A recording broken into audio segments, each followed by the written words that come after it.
Hi, this is Charting Man Dan of TheChartGuys.com, home of technical analysis education. Click the link for a free week trial, no credit card required, and gain access to our multiple live broadcasts daily, community chat room, educational videos, nightly watch lists, and more. Invest in your education and future and join the community today. Hello everyone, before we get into the stock here, just wanted to point out a product that I just set up and am very pleased with. It's a $100 monitor, and I bought a $100 USB monitor 3 years ago. This monitor absolutely blows it out on the water. It is big, beautiful, and it's going to allow me to see more charts more clearly. So I'm looking forward to putting this in part of my regimen of trading, and I would highly suggest it for $100. This can absolutely increase your profitability if you're able to see charts more clearly, more information. And just a quick suggestion here, let's get into the charts. Hello everyone, looking at WYNN on the daily, weekly, and 5-minute time frame. So we see a clear psychological level here. The bulls having trouble getting over 104. We can see the high up here at 105.16, lower high at 104.39, and then another high right up there, 104.44.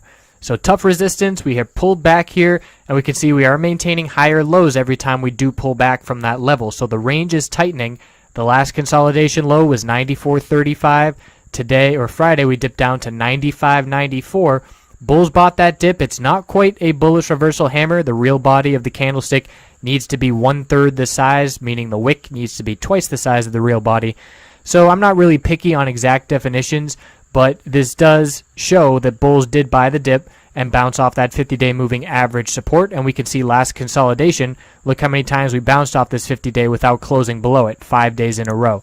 So the bulls need to defend this level again. Because we don't have a clear bullish reversal hammer, we could pull back and test the 50-day moving average support early Monday morning yet again.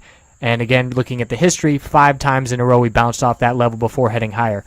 So that may be a key entry point. We have key supports 95.94, the 100-day 95.16, and then that consolidation low 94.35. Weekly time frame.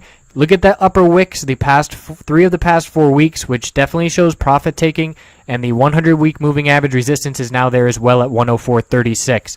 So the bulls are clearly hitting some resistance levels, and we want to be weary of losing that 50-day moving average support. And then we could see if we lose this middle Bollinger Band on the weekly time frame, we're looking down towards the $85, $86 area. So the range is going to tighten on the weekly time frame between the middle Bollinger Band support and the declining 100-week moving average resistance. So that's going to be a key channel to be watching here over the next coming couple of weeks as that does continue to tighten. 5-minute chart from Friday on WYNN, we had the bears in control first thing on big bear volume, and you can see a little bit of a bounce, unable to get over exponential moving average resistance, and then big bear volume poured in again for another leg to the downside. High volume bullish reversal candlestick signaled the temporary bottom, and we saw a bounce.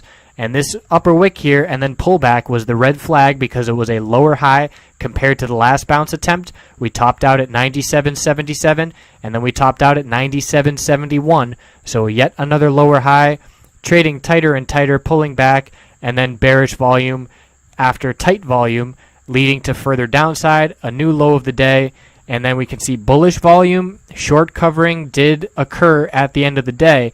And pretty notable here, very high red volume on a slight pullback. And you can see the bull volume rocketed the price to the upside very easily.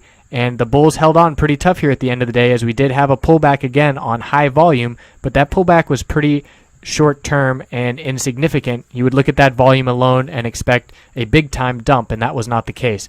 So looking into Monday morning, we'll look to see where these 5-minute moving averages line up, and the bulls need to keep closing above that 50-day moving average support at 96.76. I appreciate you watching. Have a great weekend.